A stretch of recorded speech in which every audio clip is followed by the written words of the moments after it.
ሰላም እንዴት ናችሁ? ሰይድ ነኝ ከሰይድ ቴክ። ይህ የሞባይል ጥገና ክፍል 14 ነው።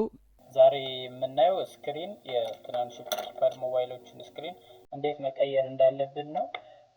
እንግዲህ የሃርድዌር ጥገና የመጨረሻውን ክፍል አካባቢ ደርሰናል። 2 ወይም 3 ቪዲዮ ነው የሚቀረን እና እስካሁን የሰራናቸው ቪዲዮዎች ላይ ያልገባችሁ ነገር ካለ ኮሜንት ላይ ጻፉልኝ፣ ወይም ደግሞ ይሄን ነገር ይጨመር የምትሉት ነገር ካለ ኮሜንት ላይ ጻፉልኝና ወይም ደግሞ ቴሌግራም ላይ ወይም ፌስቡክ ላይ ጻፉልኝና በሚቀጥለው የሚቀሩኝን 2 ወይም 3 ቪዲዮዎች ላይ በዛ ላይ አካትቼ እንድመጣ ማለት ነው።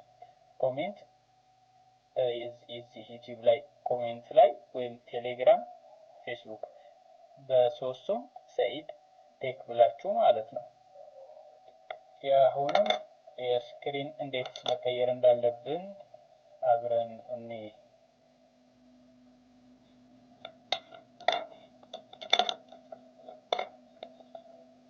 አብዛኛው ጊዜ የስክሪን ችግር ሲመጣ የስክሪኑን ስባሪ ኑሮት ከላይ የሆነ ጥቁር መሀሉን ላይ የሚታይ ይመጣል፣ ወይም ደግሞ ሙሉ በሙሉ ጠፍቶ ሊመጣ ይችላል፣ ወይም ደግሞ ነጭ ሆኖም ሊመጣ ይችላል። እና እንዴት ስክሪኑን እንደምንቀይር ነው የምናየው። የምንጠቀመው ስክሪን ስንቀይር ሁለት ብሎወር እና በካውያ እንጠቀማለን። ይሄ መጀመሪያ እናነሳዋለን፣ ፔስት እንቀባለን። በመጀመሪያ ፔስት የምንቀባው እነዚህ ክፍሎች በብሎወር ሙቀት ስንሰጥ እዚህ በቀላሉ የሚቃጠል ነገር ነው። ከፔስቱን ካልተጠቀምን ሊቆረጥብን ወይም ደግሞ ይሄ ሊቃጠል ስለሚችል ማለት ነው።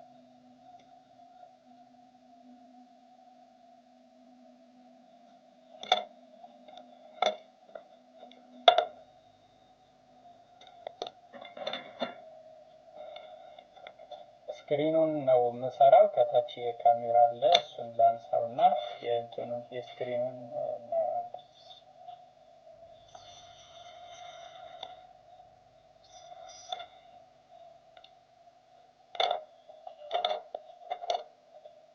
ይህን ስንቀይር እንደዚህ ከራሱ የመጣልን ስክሪን የምናደርገው እዚህ አካባቢ ኮኔክተሮቹ እዚህ ላይ የስክሪን ስንቀይር ቁጥር አለው።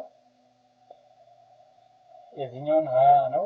የሳይዙን አይተን ከሳይዙ ከውስጠኛ ክፍል ላይ ለምሳሌ ይሄ እስከዚህ 24 ነው። ይሄ የስክሪኑን 20 ነው፣ የዚህኛውን ቁጥር ማለት ነው። እና ስንቀይር በዛን ቁጥር እያየን ነው የምንቀይረው። መለካትም እንችላለን፣ ኖርማል ቦታውን ይመጣልናል። እና ይሄ ስናነሳ ብሎወር ተጠቅመን ነው የምናነሳው። ብሎወሩን ስንጠቀም እዚህ አካባቢ ብቻ ነው ብሎወሩን የምናደርገው። ወደዚህ ከሄድን ይበላሽብናል ማለት ነው። ይሄ ሊቆረጥ ይችላል ወይም ሊቃጠል ይችላል። እና በጥንቃቄ እንደምትመለከቱት አስጠግቼዋለሁኝ።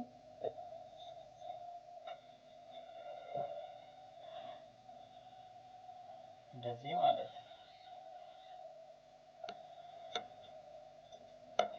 ስክሪን እንይዘዋለን። ብሎወርን አስጠግተን ትንሽ ስክሪኑን እንደ መሳብ አድርገን ይዘውና ሲሞቅ ራሱን ይለቅልናል ማለት ነው። ይህን ሳብ አድርጌ ይዘዋለሁኝ። ስክሪኑን እንደ መሳብ አድርጌ ይዘዋለሁኝ። በደንብ አንስበው፣ ትንሽ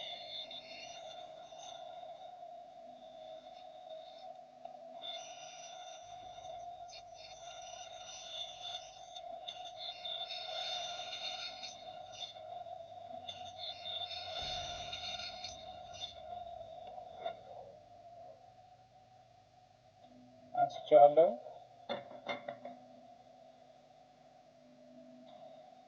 ይህን ስናነሳ ከአንዱን ጫፍ ሙቀት ስንሰጥ የስክሪኑን እንደዚህ የነበረው ስክሪን ትንሽ በዚህ አካባቢ እንደዚህ በዚህ ሙቀት እየሰጠ ነው። ወደዚህ ስንሄድ እንደዚህ ቦርድ ላይ ያለ ትንሽ ወደዚህ አካባቢ እንደዚህ አድርገን እናነሳዋለን።